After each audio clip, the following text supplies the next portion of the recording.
Ref, free kick! Come on, play's moved on, mate. Oh, my bad. Be the football fan in the know. The Athletic. Love it. Here we go. Hello, welcome to Tifo IRL. This is the official Tifo Awards.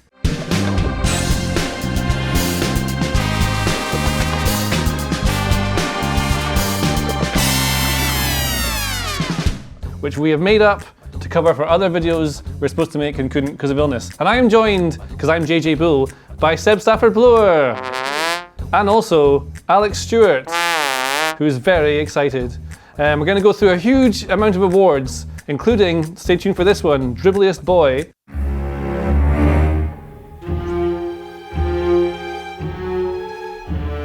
The first award is going to be Best Picture, which has been drawn by Seb of Joe Devine, who is ill. Yes! And so let's get started with the awards. The first award is Best Managerial Appointment. Who is the best manager to have been appointed to a managerial role this year? Well, I'm going to tell you who wasn't, but who was on the shortlist. We had Bruno Lage and we had Luciano Spalletti, but Alex... And they were at Wolves and... Inter Milan. Inter Milan. No. Napoli. Who was the best one, Alex? The best was Thomas Tuchel. Yes. Shall I tell you why? I'll tell you why.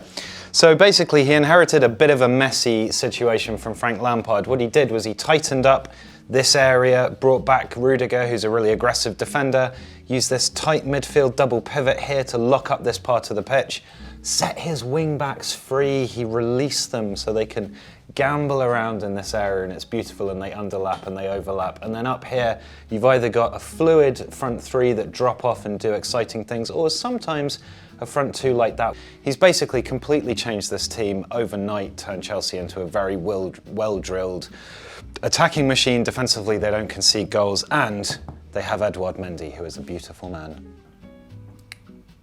Yes. Our next award is a very important award. Most sensible transfer. What does this mean, Seb? So, unsensible transfer. That's a better way to describe it. Unsensible, paying lots of money for a player who wouldn't be worth all of that money. Sensible transfer is a player who's underappreciated, who provides a value or a solution to something that a team needs solving. So we do this series twice a year, and we're doing it again in January. Nice plug for that. And hey, you like Tammy Abraham in this category. Why? I think Tammy Abraham wasn't getting a game at Chelsea. He wants his career to move on, going to Roma, which is a massive club, and also fitting in quite well. It's not been prolific. Nope. But that's a good move for a player like him. Same, I think, with Fikayo Tomori going to AC Milan. Yeah, he was kind of getting a game at Chelsea, or should have been, but was mysteriously let out on loan and made his deal permanent. He's been brilliant for AC Milan. I like English players going abroad, is what I like. Yeah, me too. I like a player being adventurous and bold, and he certainly is. And he's been rewarded for it. He's playing the best football of his career. Also in Italy, like Edin Dzeko, swapped Roma for Inter Milan, and is playing absolutely brilliantly there. Alex, player you like, Andre Frank Zambanguisa, who's really revived his career since moving over to Napoli. Yeah, he's on loan from Fulham. He's this lovely kind of press-resistant, dribbly midfielder, carries the ball forwards but weighs in defensively in that Napoli side and really kind of holds a lot of everything Super elegant player. Together. He is. We're also going to highlight Aaron Ramsdale, because Aaron Ramsdale has come into Arsenal. He's added personality, charisma. Eyebrows were raised, not least by Seb and myself, and these are some eyebrows. Yeah. When that big fee occurred, but he's changed a lot. And what he does is he allows Arsenal to play it out from the back, not just here to the centre-backs or the full-backs, but also with Arteta's new sort of 4-4-2 system. These wide attackers here, they drift inside a little bit, and he can dink little balls forwards to them so they can then turn into space. He's added that kind of build-up play, which is so crucial for what Arteta does, but also this charisma, and his shot stopping has been exceptional. He's proved everybody wrong. Yeah. Under pressure as well, that stuff. That's the thing I always notice, is that he's able to do those 30-yard ground balls when folk are pushing him. Yeah, there was also that lovely pass when Lacazette, or Aubameyang actually dropped in here, and he sort of went, wait, and then he just pinged it straight through the centre to him.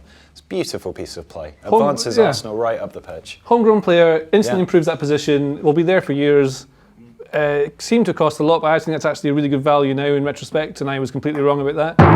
So therefore, Aaron Ramsdale is the most sensible transfer. The next category is Best Tactical Switch. And we're going to do this by tactically switching. That was a tactical switch. So there's a couple of things that we quite liked in this category. Obviously, Liverpool pushing their fullbacks inside, particularly Trent Alexander-Arnold. Let's consider now that players are roles, not positions. Positions are dead.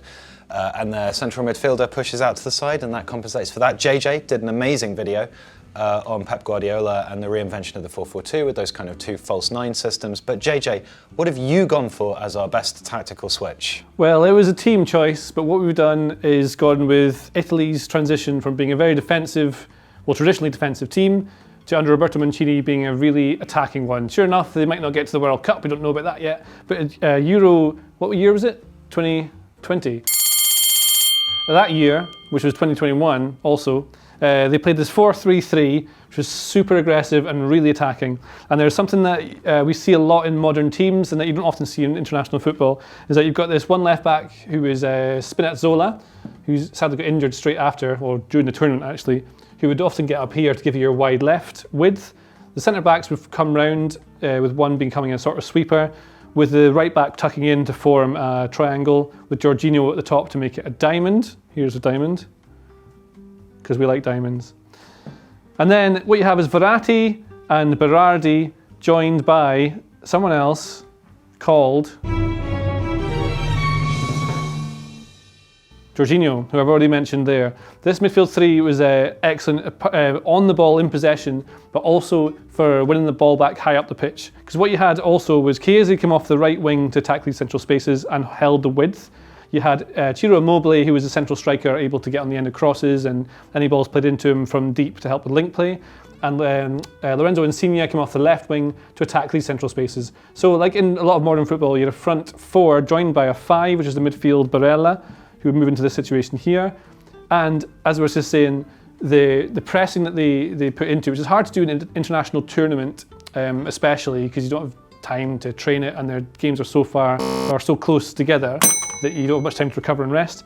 They were able to win the ball in these sort of situations here, which forced turnovers and allowed Barella, I think he scored one of these goals like this, just break and win the ball, push it in here. So that kind of pressure, really well coached team, and just the opposite of what we associate from Italy. So that's why we've chosen them as our tactical switch of the year. Very exciting stuff. Seb, I'm going to come to you now. We're going to talk a little bit about best comebacks. There are 2 here. I don't remember watching either of these, so maybe you could talk me through it. Yeah, I've chosen a pair of 3-2s. So the first one was Olympique Marseille against Montpellier. So they fell 2 goals behind, own goal, and a kind of a shanked Gaetan Laborde cross. And then got one back from Cengiz Ünder, and then Dimitri Payet kind of just took over the game. It's one of my favourite things in football, when a really talented player just says, no, everyone on my back, we're going to go win this game, I'm going to dominate, give me the ball. That was great. Different kind of 3-2. Wolves against Villa at Villa Park. Until I think the 80 or 81st minute maybe, Villa were 2 up, and then Wolves came back. 2 goals, 2-2 in I think 90th minute, and then a deflected Ruben Neves free kick, which kind of dribbled in. And I'm a little bit biased towards this because there's a fabulous angle from, I think taken from the away stand, the stand where the away fans were. And you just see the kind of the deflection, the recognition from all the fans, and then the bedlam, and then all the Wolves players running towards them and finishing in a massive pile in front of their away fans. So great pair of 3-2s, fantastic stuff. We can't have 2 winners though, Seb, can we? There only can be one winner. No, so we'll pick Marseille because I was watching that in bed and I accidentally woke my wife up. Well, yeah. I can't. The glare of the screen. Yeah. Best players outside the top 5. This is a curious list. JJ, I don't know which of these you've put on. Do you want to tell me? Maybe you go back there. Maybe I'll go over here. Yes. I've thought about this and I've decided that I have won this category. So with Julian Alvarez, River Plate's Julian Alvarez, who some people know, many people might not know that he has been really prolific in River's championship winning season and is probably destined for Europe very, very soon. So I wanted to be a little bit different with my pick, and I've succeeded, and also because it's the best pick. Julian Alvarez is the winner, the best player outside the top 5 leagues. The next category is best statistic. Alex has the best statistic. What is the best statistic of the year, Alex? Okay, well, I mean, there are so many statistics, and obviously we're recording this at the very beginning of December, so they'll all be out of date anyway. So this is kind of a pointless category, like much of what kind of pointless. I bring really to fun. this. I've got two ones. Firstly, I find it really interesting that of the 10 best teams in Europe's top 5 leagues, only 4 of them have a goal scorer who's in double figures. Blimey! At this point of the season. That's kind of weird to me. And this could change by the time this is published. Sure, whenever obviously, that might be. it could, but you know, who can say? It's weird now. What does the future hold? Citizens of the Earth, you will be destroyed. Also, the most fouled player by volume in Europe's top 5 leagues currently is Wilfried Zaha. Isn't that great? In the top 5 leagues? In the whole of Europe. Wow. Yeah, ahead of people like Memphis Depay and Dusan Vlahovic and Sofiane Boufal, who you brought up. Yep. But my favourite stat, and thank you greatly to FBref, powered by StatsBomb for this, is the team in the Premier League with the greatest number of nutmegs completed. With 13 games played. Drum roll, please. It's Watford. Watford have the most nutmegs? Watford. There you go. That's what I wanted. Yeah. Oh, which players are responsible for this? So Dennis, Right. Yeah. Ismail Azar. Next two are Leeds United and Wolves. They're both on 16. And Wolves have got some nutmeggy boys, which is not the same as Dribbliest Boys.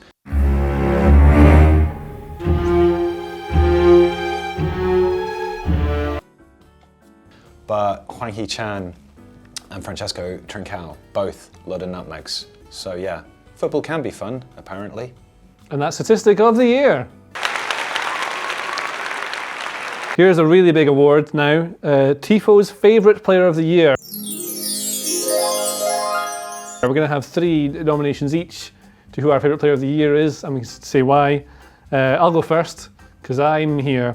Mine are Pedri, who you may have seen me talk about in other videos and podcasts. I love Pedri.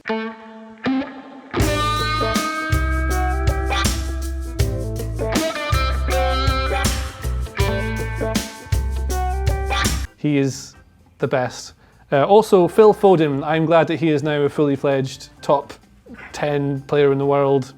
Maybe that's a bit too much, but he's getting there. Also, my other favourite player, on a personal note, is Calvin Ramsey, who's an Aberdeen right back who's broken into the first team and will probably not be there much longer because he's too good.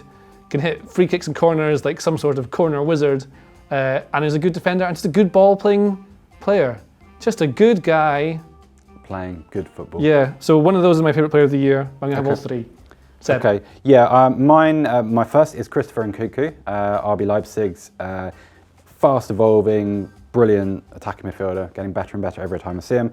And I've got 2 Hamburg-based players, Farid Alidou. He's great, he's going to be a very, very good player, future Bundesliga player. And St. Pauli's Daniel Carrera, who plays just off Guido Bergstaller, and has been a fundamental part of why St. Pauli are top of the Zweite Bundesliga. So, yeah, Hamburg and St. Pauli. So, wife happy, in-laws happy. Do you want to tell people at home who your favourite? Sure, yes. So I'm going to, Laurent Abagel, who's FC Lorient. I've picked him simply because he is possibly the tidiest midfielder. He's 5'7", but he rattles around. He's currently leading Europe's top 5 leagues for successful pressures completed. Lots of tackles, lots of interceptions. Would be the biggest pain in the arse to play against, and that kind of player I really like. I've also like to highlight Facundo Medina, who is another River Plate alumnus, to go with Alvarez. He's 22, he's at Lens. Lens are a team who I don't think get enough credit. They were promoted to Liga for the beginning of last season and finished 7th. They're currently 5th now. And he plays on the left-hand side of their back 3. Really elegant defender, really good passer of the ball. Only 22 years old. Big future, I think, for him. But my overall player has to be Jude Bellingham. And I don't need to justify that. You did a video of him, didn't you, on IRL? Which you can find on IRL. Yeah. So who's our favourite player of the year out of that? Jude Bellingham. I would say we're going to probably say Christopher Nkunku. Pedri. That's it. We only have a couple of awards left now. Hooray! This next award is going to be short because we don't need to go into it at all. What is the best story of the year? Seb, what was the best story? It was the Super League, rise and fall, and the way many of the people involved in it humiliated themselves publicly. That was a really heartwarming tale, full of absolute. It just was, Aren't we already in a Super League? It was this. No, it really isn't. Not so super. It's always the same teams in the final of the Champions League. It's kind of like Super League with a small S, JJ. Very different. Super League with bad branding, exclamation mark. And you can see bad branding in our video of the Super League. The Super League is the best league. It's better than all of the other leagues. It's in Europe and it's got all the best players. The Super League is the best league. Beckham strike! You get a Beckham strike in the Super League. Kind of like a therapy exercise. One award to come now is the one we've been waiting for. Yeah. So before we do the final awards, which is going to be the big one, I want to first give a prize to Alex Stewart for all his work this year. This is a book of the 2011-12 Sky Sports Football yearbook. It's I know the you wanted only that. one that's missing from my collection. Funnily, it's the only one missing from the collection on the shelf in the office as well.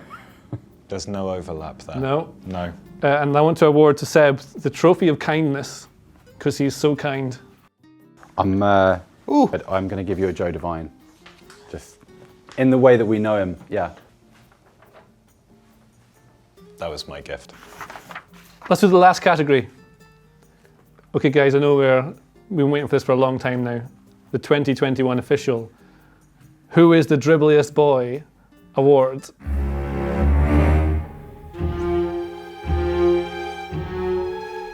Alan St. Maximin. There'll be a prize coming to you, Alan St. Maximin.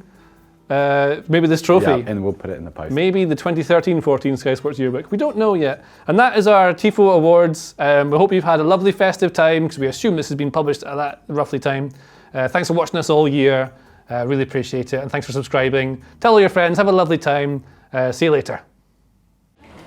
You know, it seems every team plays with wing-backs these days. I can't see me playing anything but 2-5-3. No, me neither. Be the football fan in the know. The Athletic.